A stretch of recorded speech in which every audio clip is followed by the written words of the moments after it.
اس نے حکم جاری کر دیا کہ جو بچہ پیدا ہو قتل کر دیا جائے، جو بچہ دنیا میں آتا اسے مار دیا جاتا، جو بچہ دنیا میں آتا اسے قتل کر دیا جاتا۔ ابراہیم علیہ السلام اپنی اماں جان کے شکم میں آئے، اللہ نے ظاہر نہ ہونے دیا، لیکن جو ہی دن قریب آئے بچے کی ولادت کے تو رب نے الہام کیا، ان کے دل میں بات ڈالی کہ شہر سے باہر چلی۔ اماں جان شہر سے باہر جنگل کے اندر ایک غار میں چلی، اسی غار میں ابراہیم علیہ السلام کی ولادت۔ اللہ کے خلیل جنگل کے اندر ایک پہاڑ کی غار میں پیدا ہوا۔ ماں چند دن وہی رہی، پھر خدشہ ہوا کہ شور مچ جائے گا کہ تاروں کی بیگم ہے کہاں، یا یہ نکتہ ذہن میں رہے کہ حضرت ابراہیم علیہ السلام کے والد کا نام تارخ ہے، تا الف را خا۔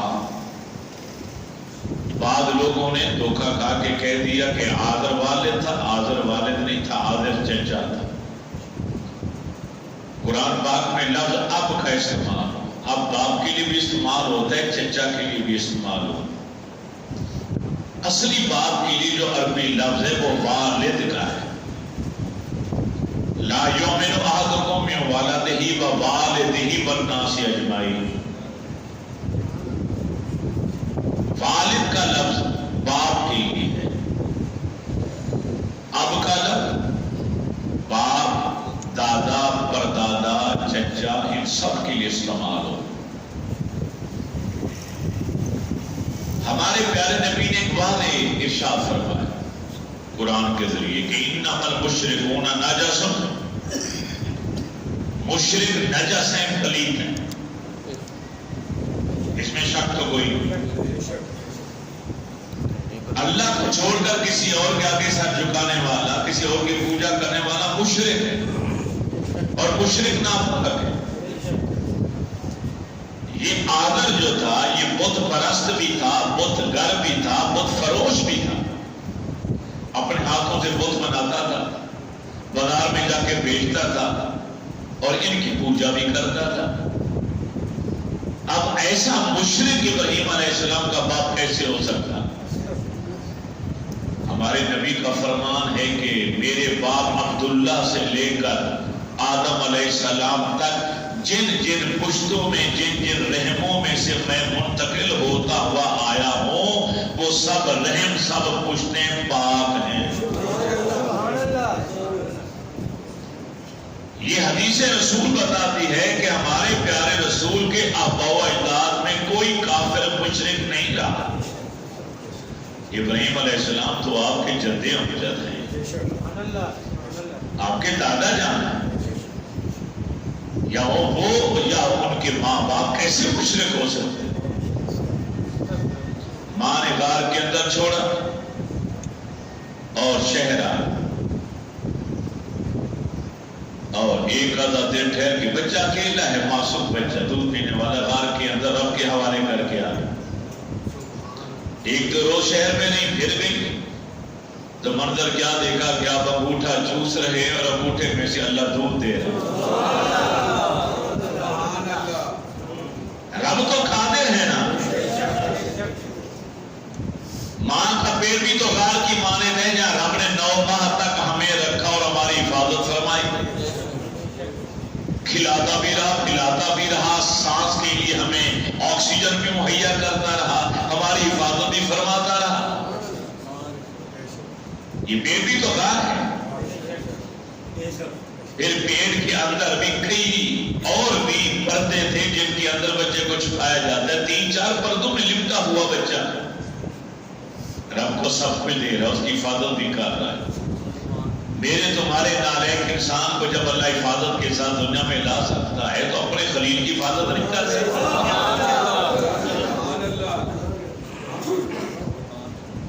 ارے کیا ابراہیم کی حفاظت نہیں کر سکتا، اس کو رزق مہیا نہیں کر سکتا جس کے ماتھے پر نور محمدی چمک رہا ہے؟ نور پیشانی سے لے کے ابراہیم علیہ السلام کی پیشانی تک. ماں کو یقین ہو گیا کہ میرا بچہ بڑے نصیب والا ہے, قسمت والے سے کچھ نہیں ہو. ماں کئی کئی دنوں کے لیے غار میں چھوڑ کے شہر چلی جاتی تھی اور واپس آتی تھی, بچہ محفوظ ہے, حفاظت ہو رہی ہے, اسے نہ کھانے کی حاجت نہ پینے کی حاجت, میرا رب خرچہ مہیا کر رہا. اس طرح ابراہیم علیہ السلام نے غار کے اندر رہ کے پرورش پائی اور نمرود کے غضب سے بچ گئے. جب آپ چلنے پھرنے دوڑنے کے قابل ہو گئے تو پھر آپ کی والدہ آپ کو لے کر, اب جب یہ منظر دیکھا باہر آ کر تو کیا دیکھا, کوئی چاند کی پوجا کر رہا ہے, کوئی سورج کی پوجا کر رہا ہے, کوئی ستاروں کی پوجا کر رہا ہے. رات ہوئی, لوگ رات کی پوجا میں لگ گئے. آپ نے رات کے منظر کو دیکھا. صبح ہوئی, رات غائب ہو گئی. آپ نے فرمایا جو آئے اور غائب ہو جائے وہ رب کیسے ہو سکتا. چاند کو دیکھا, روشنی پھیلائی, پھر ایک وقت آیا رات کا کہ چاند غائب ہو گئے, چھپ گیا. فرمایا جو چھپ جائے وہ رب نہیں ہو. سورج کا بھی اسی طرح, ستاروں کا بھی اسی طرح. آپ نے بڑی حکمت کے ساتھ اس کافرانہ ماحول کے اندر سچے رب کا اقرار کیا اور باطل خداؤں کی آپ نے تردید فرمائی. کیوں کہ اللہ فرماتا ہے پہلے دن سے ہی میں نے ان کو یہ صلاحیت عطا کر دی تھی. وَلَقَدْ آتَيْنَا رُشْدَهُ مِنْ قَبْلُ, پہلے دن سے ہم نے یہ کسوٹی, یہ پیمانہ, یہ صلاحیت, خدا دا صلاحیت, رب نے وجدانی کیفیت آپ کو عطا فرما دی تھی کہ آپ کے سامنے دودھ کا دودھ, پانی کا پانی, سچ اور جھوٹ, حق اور باطل الگ الگ ہو کر صاف دکھائی دیتے تھے. انبیاء کرام کا یہ طریقہ رہا ہے کہ جب تبلیغ کا کام شروع کرتے ہیں تو پہلے اپنے گھر سے کرتے ہیں, اپنے رشتہ داروں سے کرتے ہیں. وَأَنذِرْ عَشِيرَتَكَ الْأَقْرَبِينَ, اللہ نے اپنے محبوب سے فرمایا محبوب اپنے قریبی رشتہ داروں کو سب سے پہلے تبلیغ کیجئے اور میری ناراضگی سے ڈرائیے. یہ شروع دن سے سلسلہ چلا رہا. آپ نے بھی جب دیکھا کہ میرا چچا تو بت بناتا بھی ہے, بیچتا بھی ہے, اور چچا باپ کی جگہ پر ہوتا ہے, تو آپ نے اب کا لفظ استعمال کر کے اپنے باپ اور اپنی قوم کے سامنے آپ نے تبلیغی مشن کو مکمل کی. قال یا ابت لم تعبد ما لا يسمع ولا يبصر ولا يغني عنك شيئا. اے میرے پیارے چچا جان, ان کی پوجا کیوں کرتے ہو جو نہ دیکھ سکتے ہیں, نہ سن سکتے ہیں, نہ ہی کوئی نفع نقصان پہنچانے کی طاقت. یا ابت لم تعبد الشیطان, ان چاند پورے ستاروں آگ رات کی پوجا کرنا شیطان کی پوجا کرنا ہے. اے میرے پیارے چچا جہاں چھوڑ دیجئے. والد کا نام تارخ, چچا کا نام آذر. بعض لوگوں نے اب کے لفظ کو قرآن میں دیکھا اور کہہ دیا کہ باپ ہی کافر تھا. باپ, ماں باپ جن سے میرے رسول گزر کے آئے ہیں, باپ کی پشت میں ماں کے رحم میں منتقل ہوتے ہوئے چلے آئے ان پشتوں سے, وہ تمام پشتیں پاک ہیں. اے میرے چچا جان, یہ شیطان کی پوجا اور عبادت ہے. کیوں کرتے ہیں ان کی پوجا اور عبادت؟ ایک دن آئے تو دیکھا پورا خاندان, پوری قوم بیٹھی ہے بتوں کے آگے سر جھکا کر سجدہ ہے. وہاں کے پھر آپ نے اعلان حق کر دی، ما هذه التماثيل التي انتم لها عاکفون، یہ مورتیاں کاہے کے لیے ہیں جن کو تم لیے بیٹھے ہو، جن کے آگے جبین نیا کو جھکا رکھا ہے؟ قالوا کہنے لگے وجدنا آباءنا لها عابدین، ابراہیم ہمیں ڈانٹو مت، ہم نے اپنے باپ دادا کو انہی کے آگے سر جھکاتے ہوئے پایا تھا۔ انسان کے لیے سب سے بڑا مسئلہ یہی ہے، یہ کام کیوں کرتے ہو؟ وہ جی میرا باپ کرتا چلا آیا، میری ماں کرتی چلی آئی، میرے باپ دادا کا یہ کام ہے۔ اللہ نے تمہیں علم دیا، شعور دیا، حق اور سچ کو پہچاننے کی صلاحیت دی ہے تمہیں، خود دیکھو کہ یہ رسم صحیح ہے کہ نہیں، یہ اسلام کے اندر اس کی اجازت ہے کہ نہیں، اجازت ہو تو کرو، اجازت نہیں تو چھوڑ دو۔ یہ تو کوئی دلیل نہ ہوئی کہ میرے باپ دادا کرتے چلے آئے۔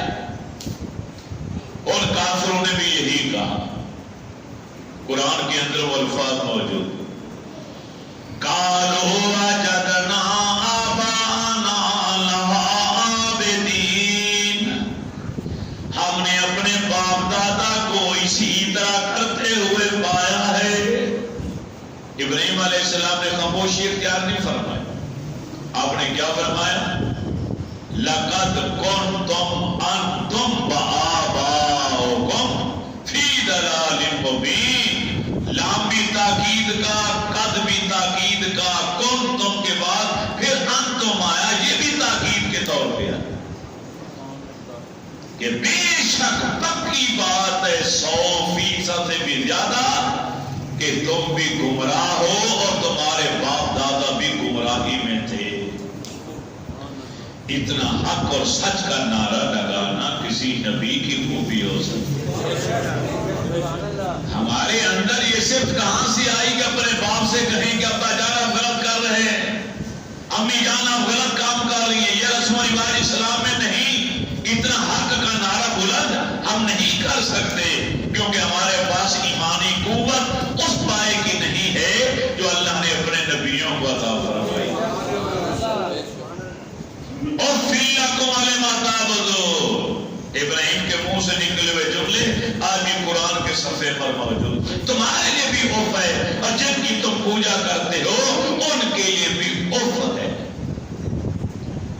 اللہ فرماتا ہے جہاں ماں باپ کا ادب سکھاتا ہے وہاں فرماتا ہے وَلَا تَقُلْ لَهُمَا اُفٍّ، ماں باپ کو اف تک نہ کہو۔ یہاں سے پتہ چلتا ہے کہ اف کوئی ایسا جملہ ہے کہ جس کے بولنے سے سننے والوں کا دل چھنی ہو جاتا، انہیں تکلیف پہنچتی۔ اسی لیے ابراہیم علیہ السلام نے فرمایا اُفٍّ لَكُمْ وَلِمَا تَعْبُدُونَ، تمہارے لیے بھی اف ہے اور تمہارے معبودوں کے لیے، معبودان باطلہ کے لیے بھی اف۔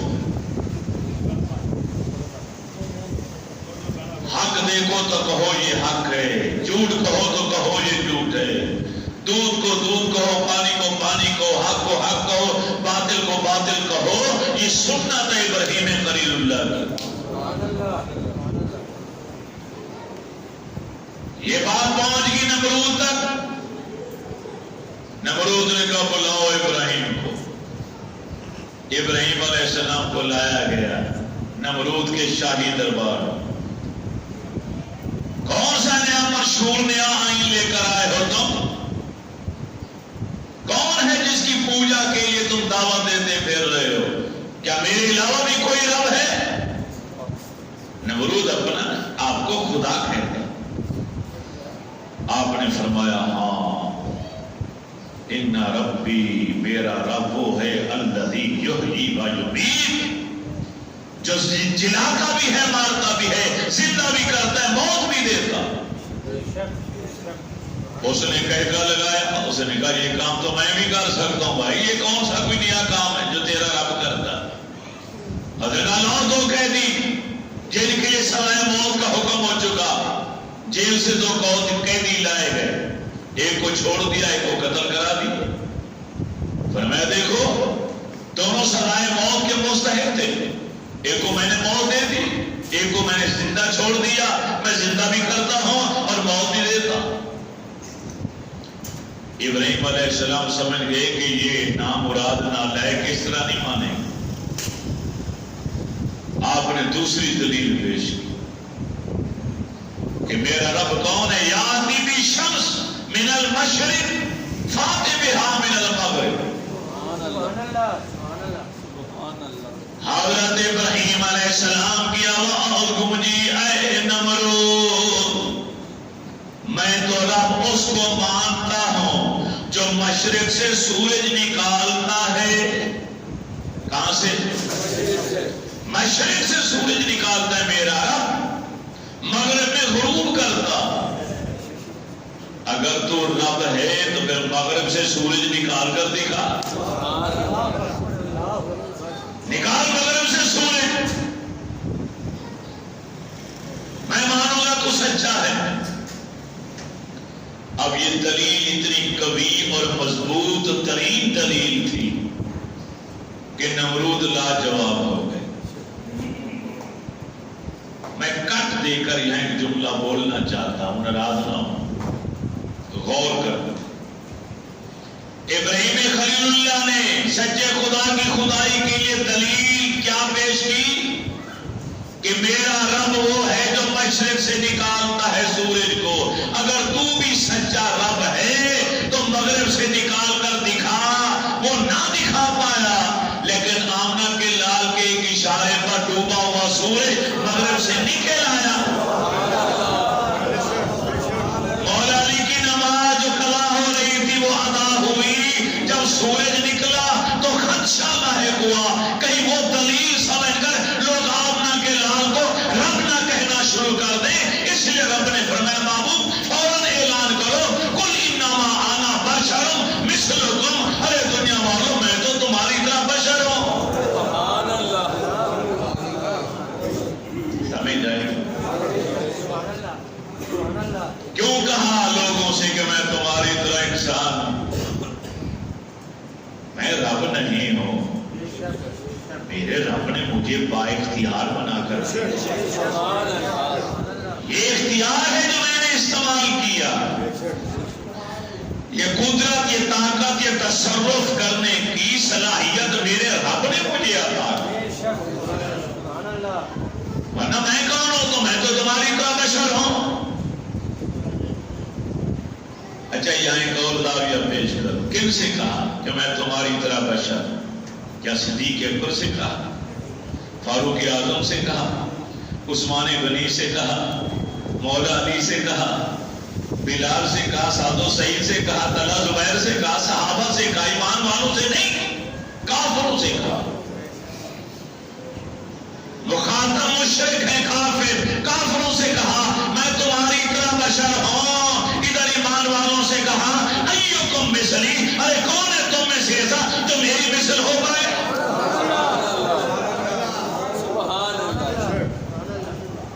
ایکم مثلی مسلمانوں کے لیے ہے کہ کہیں وہ جملہ جو میں نے کافروں کے لیے بولا اس کو سن کر کوئی مسلمان یہ نہ کہہ دے کلمہ پڑھنے والا کہ نبی میرا بھائی ہے، میں نبی کا بھائی ہوں، نبی میری طرح، میں نبی کی طرح۔ ان کو سمجھانے کے لیے صدیق سے کہا کوئی تم میں سے میری برابری نہیں کر سکتا، عمر اور فاروق سے کہا، عثمان غنی سے کہا، مولا علی سے کہا، سعد و سعید سے کہا، حضرت بلال سے کہا، طلحہ زبیر سے کہا، عبد الرحمن بن عوف سے کہا، ابو عبیدہ بن جراح سے کہا، سلمان فارسی سے کہا، 1,24,000 یا 29,000 صحابہ کے ذریعے قیامت تک کے آنے والے تمام مسلمانوں سے کہا نہ میں تم جیسا ہوں نہ تم مجھ جیسے ہو۔ یہ گفتگو تو کافروں سے ہو رہی ہے۔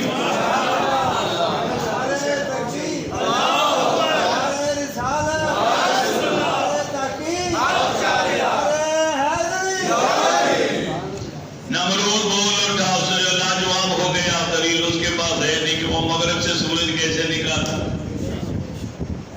اس نے دیکھا کہ لوگوں کیسے سوچنے پر مجبور ہو گئے، کہیں ایسا نہ ہو کہ لوگ میرے دین کو چھوڑ دیں، مجھے خدا ماننے سے انکاری ہو جائیں، فوری طور پہ پلٹا کھا کے کہتا ہے ارے یہ نوجوان ہے، اس کو سوچنے کا آخری موقع دیا جائے تاکہ سوچے اور میرے دین پر واپس آئے۔ چلو ایسا کرتے ہیں، شہر سے باہر میلہ لگا ہوا ہے اور وہاں چل کے سیر و تفریح کرتے ہیں، خوشی کے جشن منائیں گے، کھائیں گے، پیئیں گے، کھیلیں گے، کودیں گے۔ پوری قوم کو لے کر نمرود اپنی قیادت میں شہر سے باہر روانہ ہو۔ ابراہیم خلیل اللہ نے فرمایا ٹھیک ہے، تم اس طرح ماننے والے نہیں، اب مجھے کوئی اور زاویہ اختیار کرنا پڑے گا حق اور سچ سمجھانے کے لیے، لوگوں کی آنکھیں کھولنے کے لیے کوئی اور عملی جامہ اختیار کروں گا۔ پھر کیا کیا؟ یہ کلہاڑا لیا اور رب باڑے میں چلے۔ کہاں چلے گئے؟ ایک امام باڑا، ایک رب باڑا ہے۔ امام باڑے میں جاؤ تو امام لینے لگی ہوئی، رب باڑے میں جاؤ تو رب ہی رب، کوئی لوہے کا بنا ہوا، کوئی پتھر کا بنا ہوا، کوئی جناب چاندی کا بنا ہوا، کوئی سونے کا بنا ہوا، کوئی مٹھائی کا بنا ہوا۔ سفر میں جاتے تھے، خدا جی کو ساتھ لے جاتے تھے کافر، مکے والے بھی ایسا کرتے، چھوٹا سا خدا مٹھائی کا بنا لیتے تھے، کھانے پینے کی چیزوں، جہاں ناشتے کا ٹائم ہوا اس کی نوزی کان کھا گئے خدا جی کے، لنچ کا ٹائم ہوا تو اس کی ٹانکیں بازو کھا گئے، ڈنر کا ٹائم ہوا تو پورا خدا ہی کھا گئے۔ جتنی بھوک لگے، تھوڑی بھوک لگی ہے تو ایک کان اتار کے کھا لی، اب خدا ایک کان والا رہ گئے، خدا کی نوزی کھا لی۔ اللہ آپ نے جا کے منظر دیکھا کہ بت ہی بت ہے، عجیب و غریب، ہر ایک کے سامنے قسم و قسم کے کھانے پینے کے اشیاء رکھی ہیں، مگر کوئی بت کھا نہیں سکتا، چیزیں سامنے رکھی۔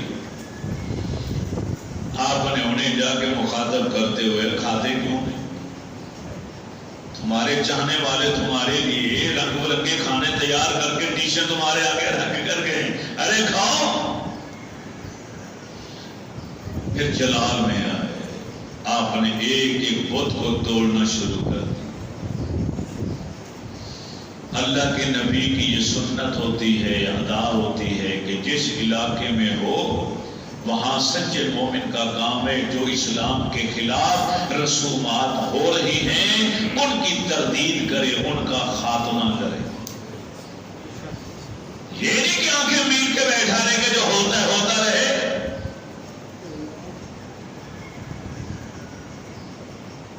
علماء انبیاء کے وارث ہیں، ان کا فریضہ بنتا ہے کہ منبر پر بیٹھ کر حق اور سچ بولیں۔ یہ نہیں کہ محلے میں جوا ہوا ہے اور مولانا صاحب کو علم ہو اور وہ اس کے خلاف بات ہی نہ کرے، شراب خانہ کھلا ہو اور جناب زنا اور بدکاری کا اڈا کھلا ہو اور منبر پر بیٹھ کے سب کو جان کر بھی آنکھیں بند کر لے، کچھ نہ کہے۔ یہ دین نہیں ہے۔ دین اور نبیوں کی سنت یہ ہے کہ جس علاقے میں ہو وہاں پر اگر کوئی خلاف شرع کام علل اعلان ہو رہا ہے، تمہارے علم ہے، تمہارا فرض ہے اس کی تردید کر۔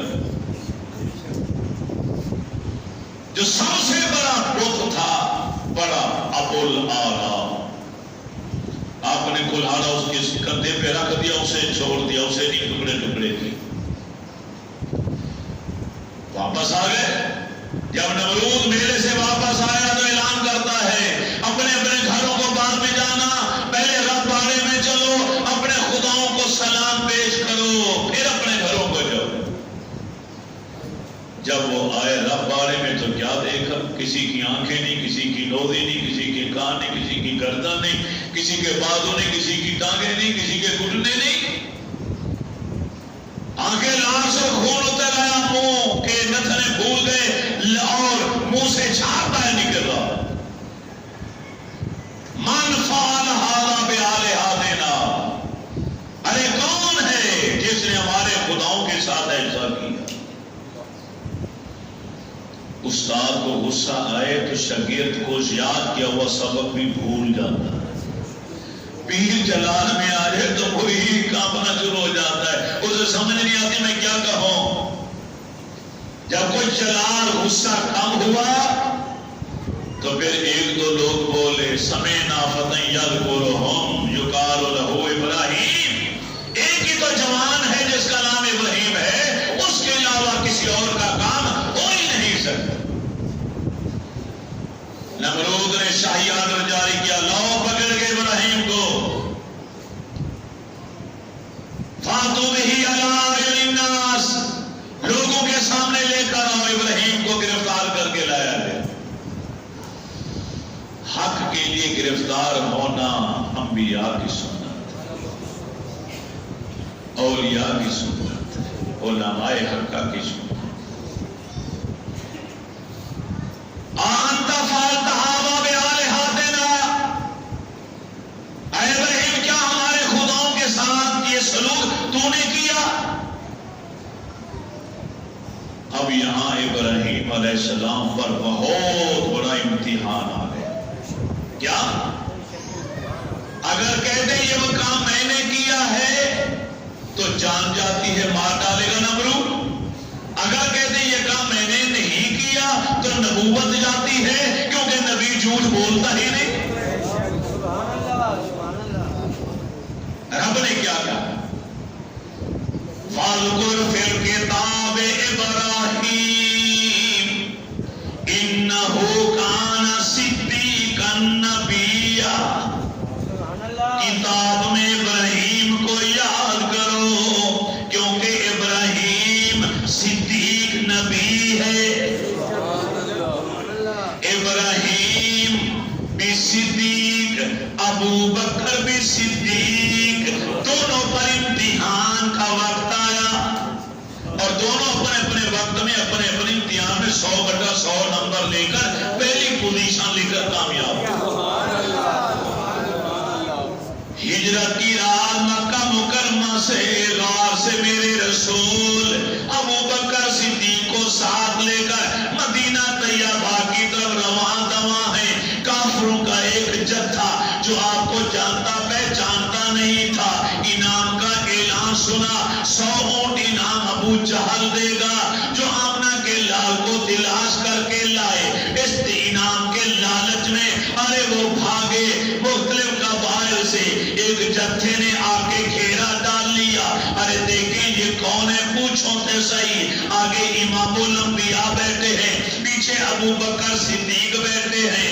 آنے والوں نے سوال کیا من ھذا الرجل, صدیق سے پوچھا یہ تیرے آگے جو بیٹھے ہیں یہ کون ہے؟ یہ حضرت ابو بکر پر ارے مشکل کھڑی آ گئی. اگر کہتے ہیں یہ یار ہے, اللہ کا نبی ہے تو محبوب گیا.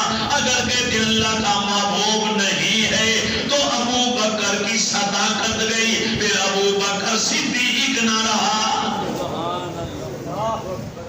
کیونکہ صدیق تو وہی ہے نا جو سچ بولے. نبی علیہ السلام نے مسکراتے ہوئے ابو بکر کی طرف دیکھا. صدیق اکبر نے مسکرا کے اشاروں میں آنکھیں چار ہوئی, نگاہ سے نگاہ ملی, نظر سے نظر ٹکرائی. آقا بات ٹھیک ہے, آپ کا تسلی دینا کام ہے, دیکھ میں ان کے چھکے کہتے چھڑاتا ہوں. ابو بکر نے پوچھا ارے پوچھنے والوں دوبارہ سوال کرو, تم نے کیا پوچھا تھا؟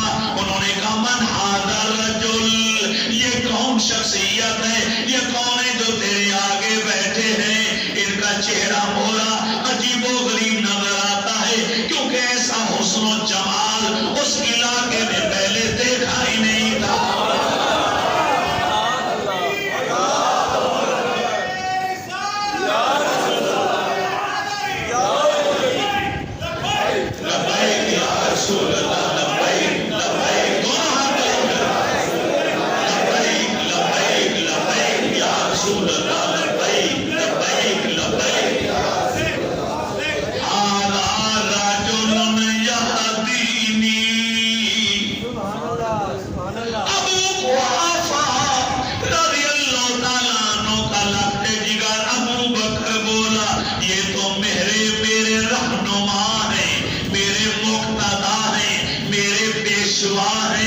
سردار بولا ارے چھوڑو یار، یہ راستہ نہیں جانتا ہوگا، کسی راستہ دکھانے والے کو رہنما بنا کر آگے بٹھا لیا۔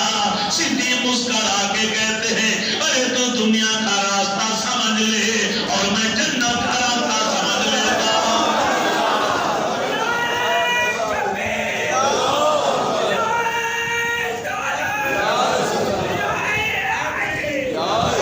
حضرت ابوبکر صدیق بھی اس امتحان میں کامیاب ہو گئے۔ رب نے ابراہیم علیہ السلام کو بھی صدیق کہا، انہو کانا نبیا صدیقا نبیا، میرا ابراہیم میرا صدیق ہے، صدیق نبی ہے۔ ابراہیم علیہ السلام نے بھی فرمایا ارے پھر پوچھو کیا پوچھا ہے، اگر کہتے ہیں یہ کام میں نے کیا ہے، بتوں کو میں نے توڑا ہے تو جان جاتی ہے، اگر کہتے ہیں یہ کام میں نے نہیں کیا تو نبوت جاتی ہے۔ ارے پوچھئے تم نے کون سا سوال کیا تھا؟ کافروں نے پھر کہا انت فعلت ھذا بآلہتنا یا ابراہیم، اے ابراہیم کیا ہمارے خداؤں کے ساتھ دیوتاؤں کے ساتھ یہ توڑ پھوڑ والا کام تو نے کیا؟ آپ نے جواب فرمایا قال بل فعلہ،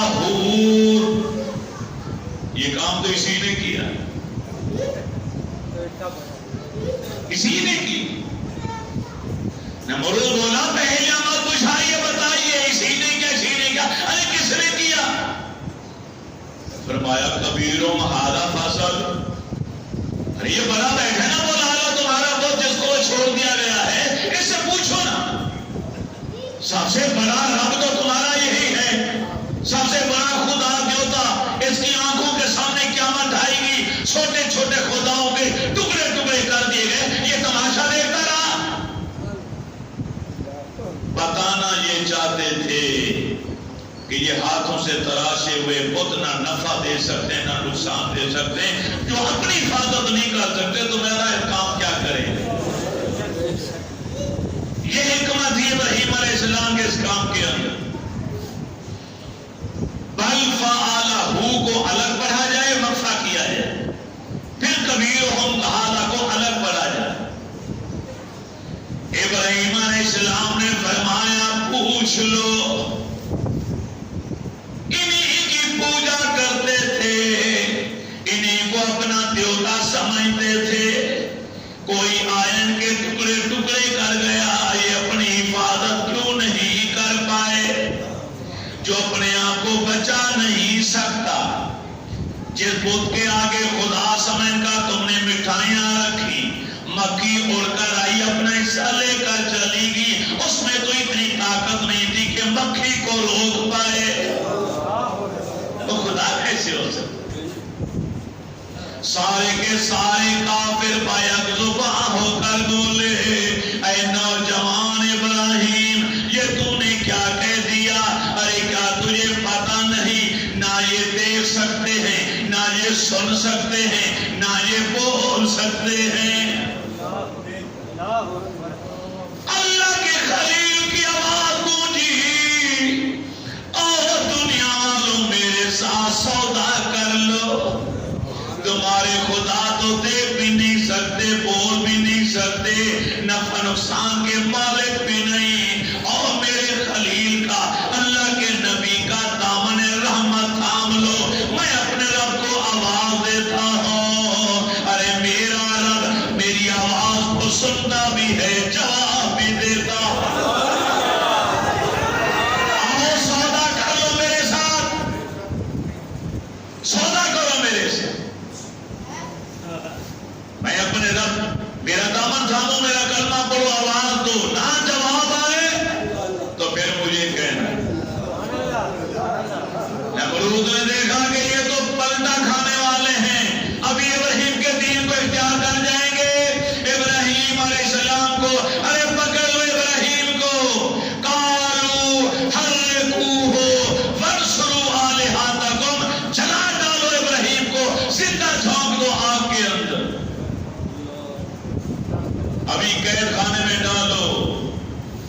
چار دیواری بنائی جائے، 30 گز لمبی 20 گز چوڑی، ایک کمرہ ہالنما بنایا گیا بغیر چھت کے، دیواریں بلند و بالا بنائی گئی.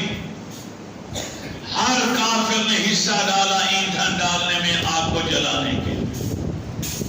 جب پورا وہ کمرہ نما 30 گز لمبی اور 20 گز چوڑی دیواریں جب بلند ساری ایندھن سے بھر گئی، آگ جلا دی.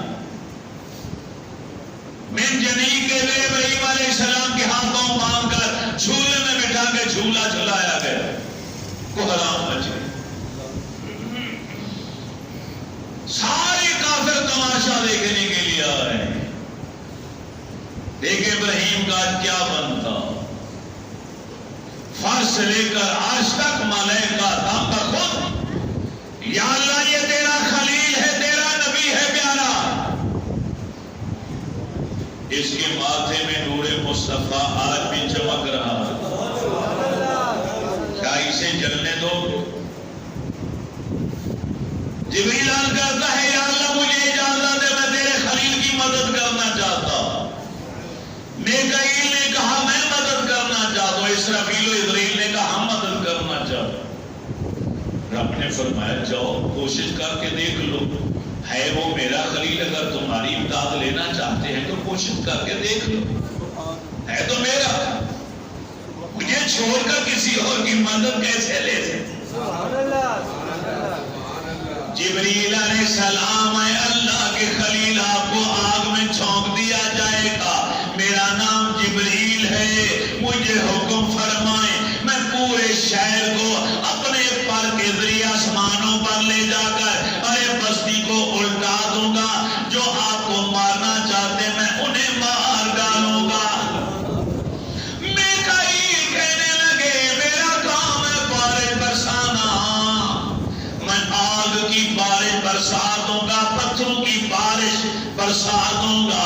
اسرافیل کہنے لگا میرا کام ہے سور پھونکنا، قیامت کو برپا کرنا، میں قیامت آج ہی برپا کر دیتا ہوں. اسرائیل کہنے لگا ارے زندگی کا بٹن آف کر کے موت کو دعوت دینا میرا کام ہے. جو آپ کو مارنا چاہتے ہیں میں ان کی روحیں نکال لیتا ہوں، ان کی جانیں قبض کر لیتا ہوں، انہیں موت دے دیتا ہوں. چاروں سردار ملائکہ کی گفتگو سننے کے بعد اللہ کے دوست نے، اللہ کے خلیل نے کیا کہا؟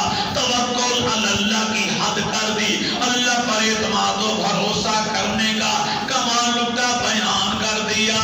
میرے خلیل نے فرمایا ارے جبرائیل و میکائیل، اسرافیل و اسرائیل، ایک سوال کا جواب دو، خود آئے ہو یا کسی نے تمہیں بھیجا ہے؟ خود آئے ہو یا کسی نے بھیجا ہے تمہیں؟ فرشتے بیک زبان کر بولے آئے تو خود ہیں پر اجازت لے گیا. اللہ کے خلیل نے فرمایا جیسے اجازت لے کر آئے ہو، کیا وہ میرے ہاتھ سے واقف ہے کہ نہیں؟ وہ سب کچھ دیکھ رہا ہے کہ نہیں دیکھ رہا؟ جبریل بولے ہاں وہ تو دیکھ رہا ہے، سب کچھ دے اس کی آنکھوں کے سامنے سب. فرمایا جبرائیل بے راستے سے ہٹ جا، میکائیل تو بھی واپس، اسرافیل تو بھی واپس، اسرائیل تو بھی واپس. مجھے تمہاری مدد کی ارے کوئی ضرورت نہیں، میں جانوں یا میرا رب جانے.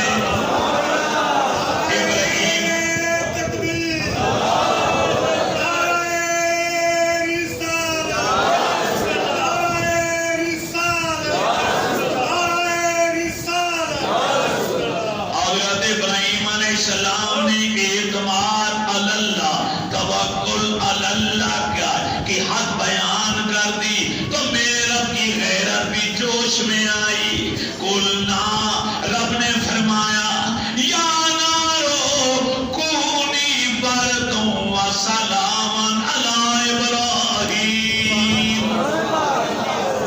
صاحب تفسیر مظہری نے لکھا ہے، تفسیر مظہری کے اندر اس آیت کے تحت کہ رب نے آگ کو حکم دیا کہ میرے خلیل پر ٹھنڈی ہو جا، ابراہیم پر سلامتی والی ایک کنڈیشن بن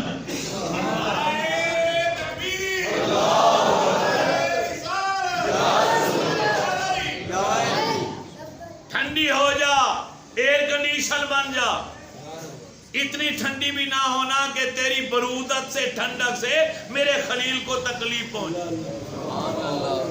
تفسیر مظہری والا لکھتا ہے اللہ تعالیٰ نے ابراہیم کا نام لے کر کہا اے آگ ابراہیم پر ٹھنڈی ہو جا۔ اگر ابراہیم کا نام رب استعمال نہ کرتا، ویسے کہہ دیتا اے آگ ٹھنڈی ہو جا، تو قیامت تک کے لیے پوری کائنات میں آگ جلانے کا کام ہی نہ انجام دیتی، ہمیشہ کے لیے ٹھنڈی ہو جاتی۔ مگر رب نے دنیا والوں کو آگ سے نفع لینے کا بھی یہ کام انجام دینے تھے، یہ فائدہ پہنچانا تھا، اس لیے مطلقاً آگ سے نہیں کہا کہ ٹھنڈی ہو جا، بلکہ کہا صرف ابراہیم کے لیے ٹھنڈی ہو جا۔ اب یہاں ایک منظر اور بھی کسی اللہ کے نیک بندے نے دیکھا، وہ کیا منظر تھا؟ کوڑ کرلے کو دیکھا گیا جو دور بیٹھ کر پھونکے مار رہا۔ کیا مار رہا ہے؟ کوڑ کرلا پھونکے مار رہا ہے آگ کو بھڑکانے کے۔ آگ کے شعلے اتنے بلند ہیں آسمانوں سے بات کرتے، آسمانوں سے بات کرتے، کوئی نزدیک نہیں آ سکتا، اتنی حدت ہے، گرمی ہے۔ کوئی پرندہ اڑ کر اوپر سے جب گزرتا ہے وہ بھی کباب بن کر گھٹ کے نیچے آ گرتا۔ ایک چڑیا کو دیکھا گیا، وہ اپنی چونچ میں دور سے پانی بھر کے لاتی اور دور سے پھینک دیتی ہے، قریب تو جا نہیں سکتی۔ کسی نے پوچھا ہے چڑیا یہ کیا کرتی ہے پگلی، تیری چونچ میں پانی کتنا ہے؟ ایک قطرہ دور سے لے کر آتی ہے، پھر گرمی اور حدت کی وجہ سے نزدیک بھی نہیں جا سکتی، دور جا کے منہ کھول دیتی ہے، وہ وہی غائب ہو جاتا ہے، آگے تو پاس ہی نہیں جاتا۔ کیا تیرے قطرے سے آگ بجھ پائے گی؟ تو چڑیا نے مسکرا کے کہا اس لانتی کو دیکھ جو دور بیٹھ کے پھونکے مار رہے، کیا اس کی پھونک مارنے سے آگ بھڑکے گی؟ نہ کوڑ کرلے کے پھونک مارنے سے آگ میں اضافہ ہوگا، نہ میرے قطرہ پانی چونچ میں لا کے پھینکنے سے آگ ٹھنڈی ہوگی، مگر ایک حصے میں رحمت آئے گی، ایک حصے میں لعنت آئے گی۔ جب کل قیامت کا دن ہوگا، میرے رب نے مجھ سے پوچھ لیا کہ تو نے میرے خلیل کا حق رفاقت کیسے ادا کیا تھا، تو میں کہوں گی یا اللہ جتنی طاقت تو نے مجھے دی تھی، میں نے اپنی طاقت کے مطابق تیرے نبی کا ساتھ دیا تھا۔ چڑیا نے کیا میسج دیا ہمیں؟ میری طرف توجہ چاہیے، چڑیا نے کیا میسج دیا، پیغام کیا دیا؟ قیامت تک کے آنے والی نسل انسانی کو پیغام دے دیا۔ جب نبی کی ذات پر، نبی کی عزت پر، نبی کی ناموس پر کوئی خطرہ لاحق ہو، تم اپنی اپنی جگہ پر اپنی اپنی طاقت کے مطابق میرے نبی کا ساتھ دو گے تو میری رحمت کے امیدوار بنو گے، ورنہ لعنت تمہارا مقدر بنے گی۔ نعرہ تکبیر، نعرہ رسالت، لبیک یا رسول اللہ، لبیک لبیک یا رسول اللہ، لبیک لبیک لبیک یا رسول اللہ، لبیک لبیک لبیک یا رسول اللہ۔ چڑیا نے پیغام دے دیا۔ آج دنیا والے کہتے ہیں کہ جناب انڈیا کے اندر، بھارت کے اندر نورپور شرما نامی ایک لعنت کی حقدار خاتون نے، عورت نے جسارت کی، ہمارے رسول کی شان میں گستاخانہ الفاظ استعمال کیے، تم یہاں پاکستان میں دھرم پورے میں کہے ریلیاں نکالتے ہو، جلوس نکالتے ہو، اس کا کیا فائدہ؟ میں نے کہا یہ چڑیا نے ہمیں پیغام دیا تھا کہ تم اپنا حق رفاقت ادا کرو، جہاں بھی ہو، جس طرح بھی ہو، تم دنیا والوں کو بتاؤ کہ ہم اپنے نبی کے لیے کیا کر سکتے ہیں۔ سب سے بڑا دشمن وہی تھا جس نے ہمیں نعرہ دیا کہ سب سے پہلے پاکستان، ارے سب سے پہلے دین ہے میرے بھائی، پاکستان سب سے پہلے نہیں ہے، یہ ملک، یہ وطن ہے ہمارا، مگر اس کو عملیت حاصل نہیں۔ اگر ملک ہی مقدم ہوتا تو کالی کملی والے مکہ چھوڑ کر مدینے نہ جاتے، صحابہ مہاجر نہ بنتے، اپنا آبائی وطن دین کی خاطر انہوں نے چھوڑ دیا۔ صحابہ کا گھر بار بھی تھا، ماں باپ بھی تھے، بیوی بچے بھی تھے، تجارت بھی تھی، کاروبار بھی تھا، زمینیں بھی تھی، سب کچھ تھا، مگر جب دین آیا تو انہوں نے اپنے وطن کو چھوڑ دیا اور دین کو مقدم رکھ کر یہ پیغام دیا کہ سب سے پہلے دین ہے، ملک نہیں ہے۔ دین اگر باقی رہ گیا تو ملک تمہیں دوبارہ بھی مل جائے گا، اور مکہ فتح ہوا تو صحابہ کو اپنا بھائی وطن دوبارہ نصیب رب نے کر دی۔ یہ اسلام دشمنوں نے ہمیں نعرہ دیا۔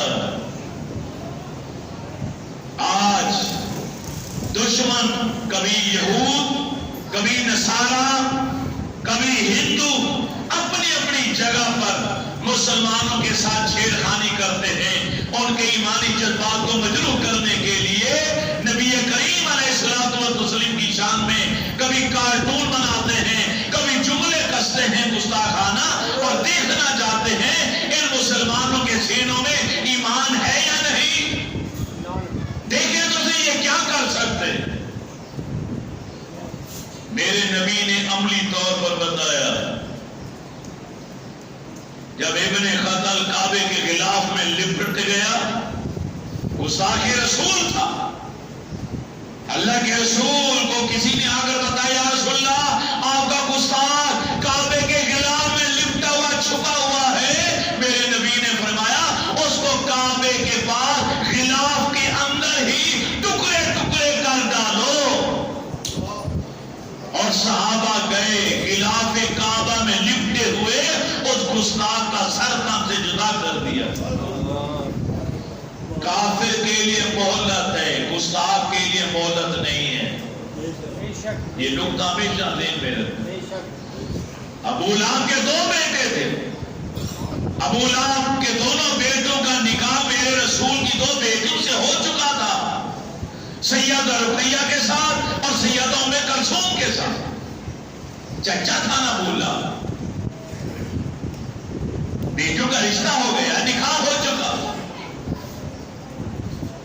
ابو لہب نے ایک دن اپنے بیٹوں کو بلا کر کہا اگر میرے بیٹے ہو، میرا خون ہو، میں تمہیں حکم دیتا ہوں عبداللہ کے بیٹے کی بیٹیوں کو طلاق دے دو۔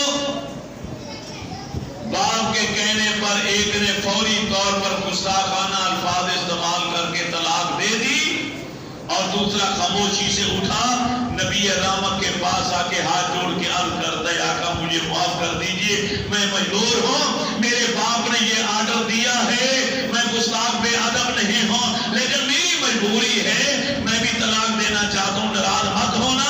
میرے رسول رحمت نے فرمایا تم بھی طلاق دے دو۔ اس نے طلاق دے دی، مگر بے ادبی گستاخی نہیں کی۔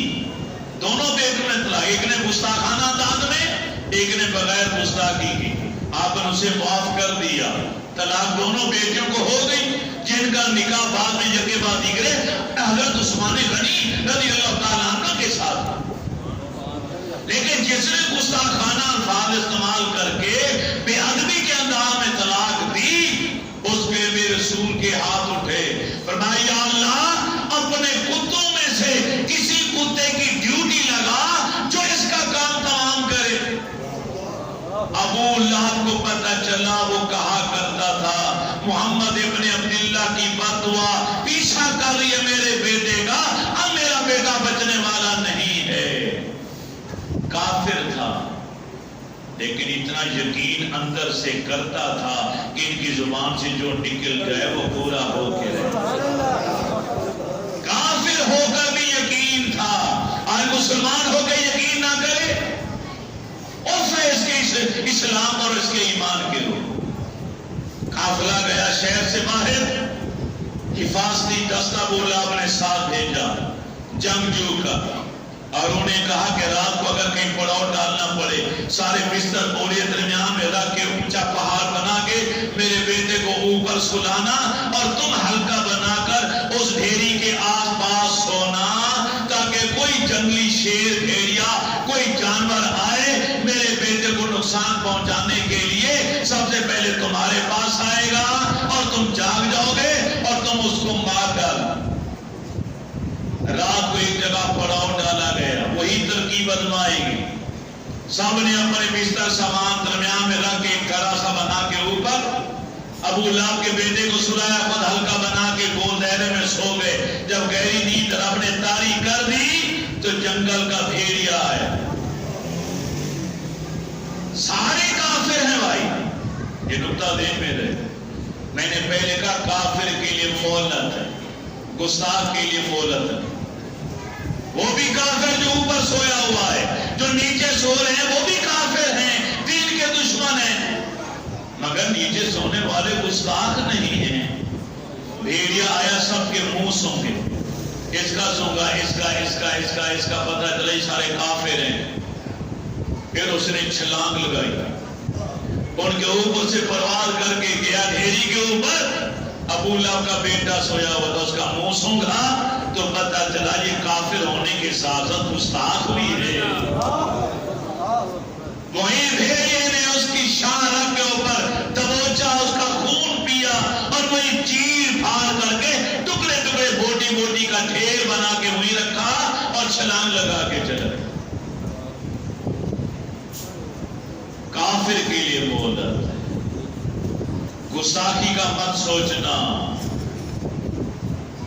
اسی لیے رب نے مسلمانوں سے کہا ایمان والو، میرے رسول کی آواز پر بھی آواز اونچی نہ کرنا، ورنہ ساری نیکیاں برباد کر دوں گا اور تمہیں احساس بھی نہیں ہوگا۔ آج پھر یہ گھڑی آئی، مسلمانوں کو آزمایا گیا۔ انڈیا کے اندر ایک بدبخت خاتون نے، کافرہ خاتون نے ہمارے رسول کی شان کے خلاف گستاخانہ الفاظ استعمال کیے، پورے روئے زمین پر کوہرام مچ گیا۔ عرب کنٹریز کے اندر بھی مذمت کی آوازیں اٹھ گئی، ہمارے حکمرانوں نے بھی مذمتی بیان جاری کر دی، لیکن یہ کافی ہے۔ امام مالک رحمت اللہ تعالی علیہ سے کسی نے پوچھا تھا کہ اگر کسی جگہ نبی کی شان میں گستاخی ہو جائے تو کیا کیا جائے؟ فرمایا فوراً بدلا لو، مار ڈالو گستاخ کو۔ اس نے کہا اگر وہاں کے رہنے والے مسلمان ایسا نہ کر پائیں، فرمایا پھر ان مسلمانوں کو چاہیے خود مر جائیں۔ ایسے مسلمانوں کو زندہ رہنے کا حق ہی نہیں جو اپنے نبی کی عزت کی حفاظت نہیں کر سکتے، اپنے رسول کی ناموس کی حفاظت نہیں کر سکتے۔ یہ جان کیا کریں گے؟ ماں باپ بہن بھائی بیوی بچے کیا کریں گے؟ ارے بھائی سب یہی رہ جاتا۔ میں آپ لوگوں سے پوچھتا ہوں کتنے جنازے اٹھا چکے ہیں آپ؟ کسی نے ماں کا جنازہ اٹھایا ہوگا، کسی نے باپ کا اٹھایا ہوگا، کسی نے بھائی کا اٹھایا ہوگا، کسی نے بیٹے کا اٹھایا ہوگا، کسی نے بیٹی کا اٹھایا ہوگا، کسی نے جگری یار کا جنازہ اٹھایا ہوگا۔ ہم نے بھی مر جانا ہے، ہمیشہ کے لیے رہنے کے لیے تو نہیں آنا۔ کوئی ایسا کام کر جاؤ کہ تمہیں اللہ بھی پیار کرے، اللہ کا حبیب بھی تمہیں کہے یہ میرا۔ ایسے ہی کہا تھا اقبال نے، پیر سید جماعت علی شاہ صاحب نے، کہ ہم بڑے بڑے عالم، بڑے بڑے فاضل مفتی سوچتے رہ گئے اور ترخاندہ پتر بازی رہ گیا۔ ایسے ہی کہا تھا کہ جو 20، 25، 30، 50 سال کی عبادت کرنے، ریاضت کرنے کے بعد، تقوی اختیار کرنے کے بعد بھی وہ مقام نہیں ملتا جو راتوں رات علم و دین کو ملا۔ ارادہ کر کے گستاخ رسول کو واصل جہنم کرنے کا سوچ کر چھری تھپ میں رکھ کر ابھی اس نے پہلا قدم انار کلی کے اندر رکھا، میرا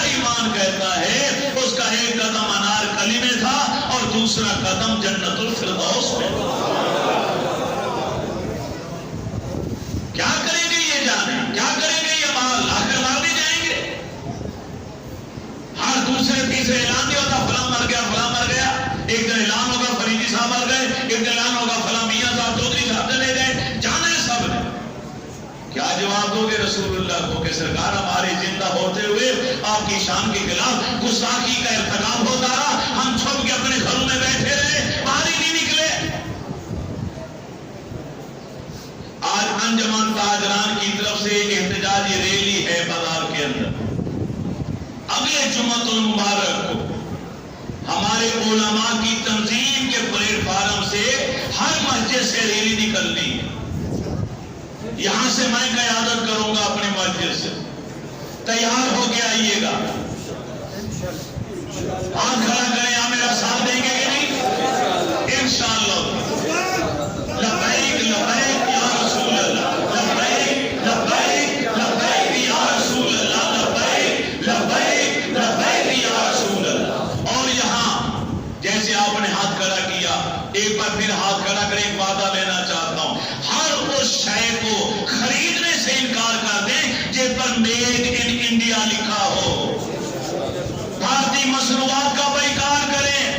عرب کنٹریز میں شروع ہو چکا، پاکستان والے ہو، انڈین فلمیں، انڈین ڈرامے، انڈین گانے، انڈین مووی، انڈیا سے جس شے کا تعلق ہے ختم کر دو اس کے ساتھ رشتہ۔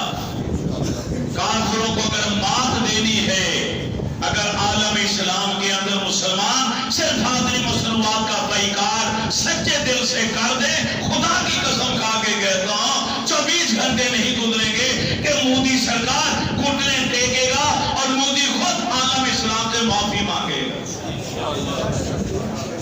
ہماری غیرت ایمانی ہے۔ بینر لکھوائیں آپ، مذمتی بینر میرے پاس ہے، میں آپ کو نعرے دوں، الفاظ دوں، جملے دوں، اپنے اپنے نام کے بینر لکھوائیں پورے مصطفیٰ آباد کے اندر۔ ایک ہفتہ ہے آپ کے پاس، میں دیکھنا چاہتا ہوں کون اپنے نبی سے عشق کرتا۔ بھارتی مصنوعات کا بائیکاٹ، نبی علیہ السلام کی عزت و ناموس کے آپ بینر لکھوائیں، نیچے اپنا نام لکھیں، اپنی اپنی گلی میں محلے میں بینر لگا دیں اور پورے مصطفیٰ آباد کو ایک ہفتے کے اندر لہرا دیں بینروں سے، پتہ چلے میڈیا کے ذریعے دنیا والوں کو کہ مصطفیٰ آباد والے پیارے مصطفیٰ سے پیار کتنا کرتے ہیں۔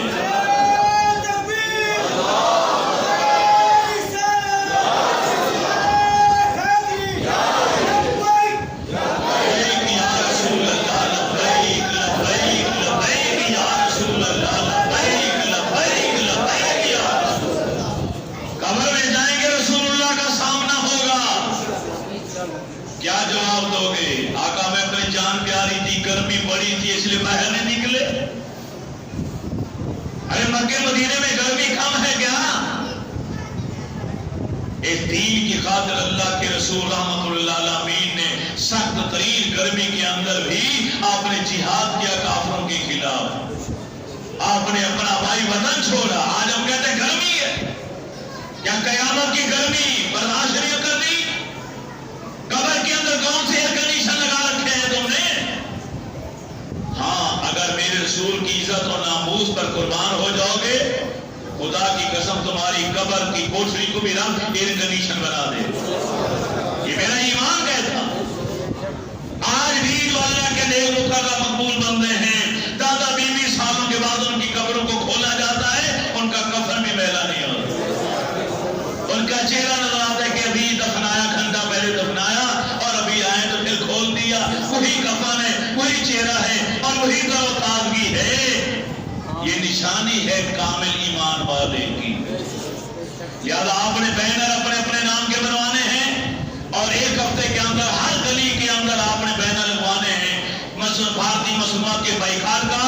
اور اس کے علاوہ بھی جو ہی باتیں آپ نے لکھوانی ہے، کسی کو سمجھ نہ آئے آپ کسی پڑھے لکھے سے رجوع کر لیں یا مسجد میں میرے پاس آ جائیں، میں آپ کو مضمون دیتا جاؤں گا۔ آپ اپنے اپنے نام کے بینر لکھوا کے ہر گلی محلے کے اندر لگائیں اور اگلے جمعے کو تیار ہو کر آئیں۔ ہم انشاءاللہ تعالی یہی نماز جمعہ سلام پیش کرنے کے بعد یہی سے قیادت کرتے ہوئے ریلی کے اندر شرکت کریں گے۔ اور پھر اگلا جو ہفتہ ہے، ایک تو کل ہفتہ ہے، یا میں دو اعلان کرنا چاہتا ہوں۔ کل ہفتہ بروز ہفتہ میرے پیر و مرشد کا عرس پاک ہے خانقاہ کا سراریہ کے اندر، تو فیر روڈ انارمنٹ سوسائٹی فتح گڑھ کے بعد جو آپ دیکھ چکے ہیں خانقاہ کو، وہاں تشریف لائیں، ہماری طرف سے آپ کو دعوت ہے۔ کل رات ہم وہی ہوں گے انشاءاللہ تعالی اور وہاں پہ خادم بلال صاحب قرآن پاک کی تلاوت کرنے کے لیے آئیں گے، اختر قریشی صاحب بھی ہوں گے اور ہم سبھی وہاں پر ہوں گے، اور باندرہ صاحب کی سیرت کے حوالے سے میں انشاءاللہ گفتگو بھی کروں۔ اور دوسرا اعلان کہ اگلے ہفتے کو میں نے علماء کی رات میٹنگ تھی آج صبح فجر کی نماز کے بعد، میں ان سے درخواست کی میں کہ سرکار کی عزت و ناموس کے لیے نام پر ایک عالی شان کانفرنس کا انعقاد کیا جائے، اور میری مسجد میں کیا۔ انہوں نے میری درخواست کو قبول کر لیا۔ میں نے کہا یہ عزت میں لینا چاہتا ہوں، یہ اعلان میں لینا چاہتا ہوں، میرے نمازی میرے مسجد والے لینا چاہتے ہیں، تو اگلے ہفتے کو انشاءاللہ فلیکسیں چھپ جائیں گی، ہم لگوا دیں گے، اعلان بھی اگلے جمعے کر دیں گے۔ اگلے سیٹرڈے کو انشاءاللہ عشاء کی نماز کے بعد یہاں پر ایک عظیم و شان کانفرنس ہوگی، عزت و تحفظ ناموس رسالت کانفرنس، جس میں بڑے بڑے مفتی رام ہم بلائیں گے جو آگے خطاب کریں گے، سرکار کی محبت اور عشق کی باتیں آپ کو سنائیں گے انشاءاللہ تعالیٰ۔ آپ نے ریلی میں بھی جمعے والے دن شرکت کرنی ہے، اور ہفتے والے دن آپ نے یہاں پر جلسے کانفرنس میں بھی شرکت کریں۔ ٹائم نکالنا ہے، کتنی مصروفیت کیوں نہ ہو، آپ نے مصروفیت کو چھوڑنا ہے، یہ کہہ کر کہ آج میں اللہ کے رسول کے لیے وقت دینا چاہتا ہوں، یہ کہہ کے آپ نے نکلنا۔ نیت ہے نا، ویسے بھی نکل آئے، اگر نیت اچھی ہو۔ ایک آدمی مکان بنا رہے، اسے کسی نے پوچھا یہ روشن دان کیوں رکھا، اس نے کہا تاکہ ہوا آئے۔ تو اس نے کہا کاش کہ تو کہتا کہ میں اس لیے رکھا تاکہ آذان کی آواز آئے۔ اگر نیت آذان کی کر لیتا تو بھائی ہوا تو آنی تھی، لیکن یہ جملہ بولنے پر تجھے ثواب قیامت تک ملتا رہتا۔ تو انہیں آذان کو چھوڑ کے کہا ہوا تو صرف ہوا ہی آئے گی، اب ثواب کہاں ملے گا؟ تو نیت یہ کرنی ہے کہ ہم نے اپنے نبی کی عزت کے تحفظ کے لیے میڈیا والوں کو دکھانا ہے، باہر نکلنا ہے۔ اگرچہ یہ واقعہ باہر کے ملکوں میں ہوتا ہے، ہم پاکستانی حکومت سے بھی ہاتھ بلند کر کے پرزور احتجاج کرتے ہوئے مطالبہ کرتے ہیں کہ بھارتی سفیر کو بلانا اور اس کو صرف مذمتی الفاظ بیان کرنے کافی نہیں، فوراً سفیر کو نکال دیا جائے اور سرکاری طور پر آرڈر کیا جائے کہ بھارتی مصنوعات کا مکمل بائیکاٹ ہونا چاہیے۔ آپ راضی ہیں؟ حکومت سے ہم مطالبہ کر سکتے ہیں نا؟ خالی کہہ دینا، شہباز شریف کا یہ کہہ دینا کہ یہ کام اچھا نہیں، انہوں نے غلط کیا ہے، یہ کافی نہیں ہے۔ اگر رسول اللہ سے پیار ہے، عشق ہے تمہیں، تو بھارتی سفیر کو ملک بدل کرو، نکال دو، ایسا شخص ہمیں نہیں چاہیے۔ اور بھی کافر رہ رہے ہیں لیکن گستاخ نہیں چاہیے۔ وما علینا الا البلاغ۔